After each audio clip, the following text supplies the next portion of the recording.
mana PLN akan melakukan biasanya permajaan. Permajaan itu bisa penggantian, bisa kemudian melakukan pembersihan dan kemudian memastikan jaringan listriknya itu baik. Kenapa? Karena memang yang dibutuhkan sama PAM, kita sedang melakukan perbaikan nggak cuma hanya jaringan, tapi tekanan air yang memang juga kita akan perbaiki. Nah, salah satunya Pulau Gadung itu menghasilkan 4.500 LPS. Jadi nanti di tanggal yang akan kita putuskan nanti di hari Jumat, tepatnya nanti pukul 10, PAM Jaya akan sementara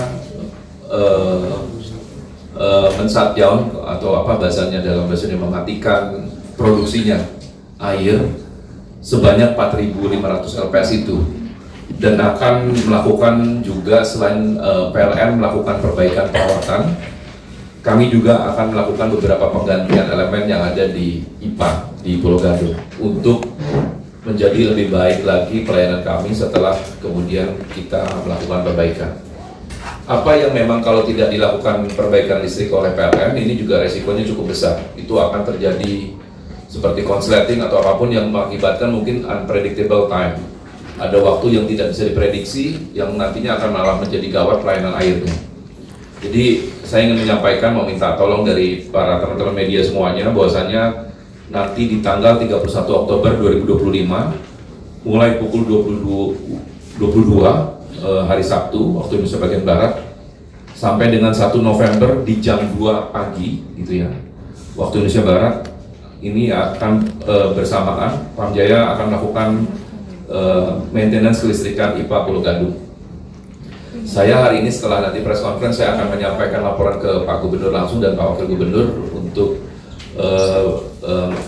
memastikan bahwasanya PAM tetap standby melakukan pelayanannya, tetapi tidak melalui air perpipaan, melalui mobil-mobil tangki yang kita siapkan. Dampak dari gangguan suplai itu akan dialami oleh pelanggan di sekitar 311.524 pelanggan, banyak sekali di 53 kelurahan. Itu mulai pukul 19 di hari Jumat. Jadi jam 7 malam di hari Jumat itu mulai nanti pengurangan produksi air. Jadi ini kenapa kami ingin sampaikan. Tadi pelanggan sudah saya sebutkan di angka 311.524 pelanggan atau di 53 kelurahan. Kelurahannya nanti bisa diambil ya dalam press release ini untuk nanti bisa disampaikan kepada masyarakat. Selain itu juga kami akan mengusahakan juga memberikan informasi lewat kanal-kanal lain, termasuk juga mungkin nanti kita akan taruh di Videotron. Ini memang sebenarnya sudah bagian dari proyek juga, selain PLN menggantikan dan melakukan perawatan listrik, juga di kami di Pulau Gadung juga ada penggantian yang memang sudah 25 tahun lamanya IPA ini tidak tersentuh. Jadi waktu itu di Buaran 1-2 ingat ya, dulu kita press conference juga, kemudian di Pejombongan kita juga, dan ini sudah masuk di Pulau Gadung. Ini bagian dari rangkaian memperkuat pelayanan dan memenuhi cakupan lebih cepat lagi, bahwasanya kita diminta Pak Gubernur untuk di 2029 kita 100% layanan. Per hari ini jumlah layanan kita sudah mencapai 75,18% gitu ya. Stasi atau aliran ini tentu bergerak berdasarkan dari sizing pipa. Kami menargetkan kurang lebih 48 jam operasional layanan akan kembali normal. Tapi dalam durasi tersebut kami melakukan beberapa troubleshoot. Yang pertama adalah kami memastikan kantor layanan area bisnis kami yang terdampak di 53 kelurahan itu, yaitu area bisnis Senen, area bisnis Klender, area bisnis Pulau Gadung, area bisnis Gudang Air, area bisnis Kelapa Gading, area bisnis Dewa Ruci, area bisnis Yosudarso, dan terakhir area bisnis Sunter tetap akan kami buka di hari Sabtu dan hari Minggu seperti jam operasional layaknya di hari kerja pada umumnya. Untuk apa? Agar ketika ada komplain, warga, masyarakat atau pelanggan PAM Jaya bisa menanyakan langsung kaitannya dengan apa yang sedang terjadi. Berikutnya adalah kami juga menyiapkan armada mobil tangki sebanyak 62 yang standby, yang nanti kami 1-2 harinya akan berkoordinasi dengan pihak kelurahan apakah bisa mobil tangki kami ditempatkan standby di kelurahan-kelurahan tersebut yang tadi jumlahnya 53 agar masyarakat bisa secara langsung mendapatkan akses layanan secara cepat. Di sisi lain, kami tetap standby dengan call center kami di 15223 bagi pelanggan Pamjaya yang mungkin ingin menanyakan kepastian akibat dari pekerjaan ini. Dan di sisi lain, tadi Pak Dirut juga sudah sampaikan melalui super apps kami yang terkonek dengan yang dimiliki oleh Pemprov DKI Jakarta atau CRM. Akan berangsur pulih. Itu setelahnya pulih 100% itu kapan mau dikoreksi? Oke, jadi ya matinya sebenarnya 4 jam. 4 jam. Jadi mulainya pukul 22 sampai pukul 2. Tapi dampak setelah kemudian kita matikan itu bisa berdampak hingga 48 jam karena airnya kosong dalam pipa kita. Jadi untuk mengisi pipa lagi di Jakarta itu membutuhkan sampai area terjauhnya itu sampai 48 jam. Tapi sebenarnya kalau area terdekatnya langsung sudah bisa nyala. Nah, area terjauhnya itu bisa sampai ke titik Salemba sini itu bisa terganggu. Makanya tadi sampaikan sebenarnya sampai 48 jam itu adalah gangguannya. Gitu. Tapi kalau matinya perawatannya itu hanya 4 jam. Nah, inilah kenapa memang air itu sangat sensitif gitu ya.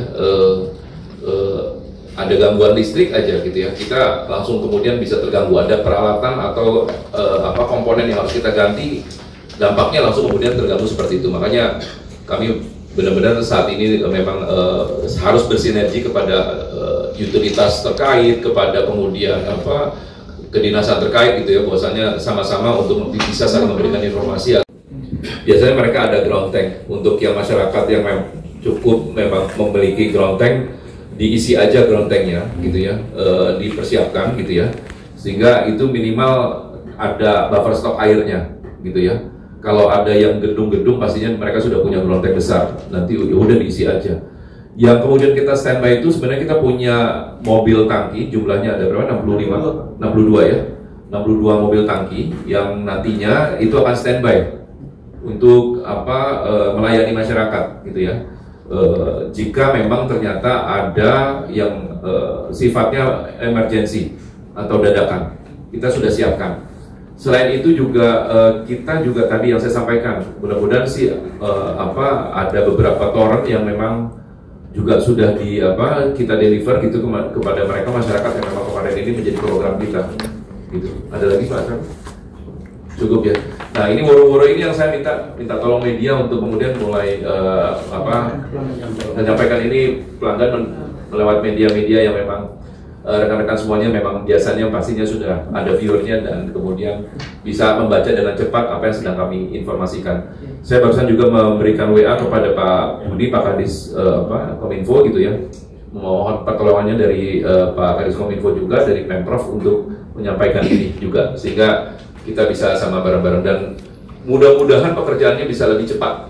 Ya, kita lagi coba 4 jam itu sudah yang maksimal, tapi saya minta sama Pak Santika kita monitor ketat, siapa tahu kita bisa shorting waktunya gitu ya, dan kita bisa percepat untuk kemudian produksinya dimulai lagi. Ada lagi silakan. Dari Kompas.com, mau tanya tadi kan ada 62 mobil tangki yang di standby-kan, tapi kan ada 53 kelurahan juga. Nah, di 53 kelurahan itu kan pasti kan ada rumah sakit dan juga mungkin sekolah dan juga tempat-tempat yang krusial di masyarakat. Nanti mekanisme prioritas pembagian airnya seperti apa Pak untuk itu Pak? Di area yang krusial. Ya, jadi kalau mobil tangki saat ini memang kita standby di 62 unit gitu ya, tapi itu miliknya PAM. Anyway, itu ada emergency yang lebih, kita sebenarnya sudah ada beberapa vendor gitu ya, juga nanti kita akan mungkin melakukan penyewaan ya untuk dilakukan water filling untuk kemudian bisa membantu. Tetapi yang pastinya rumah sakit atau sekolah biasanya mereka punya ground tank, rumah sakit terutama ya. Jadi saya berharap melalui press conference ini dan juga kita juga door to door juga ya kepada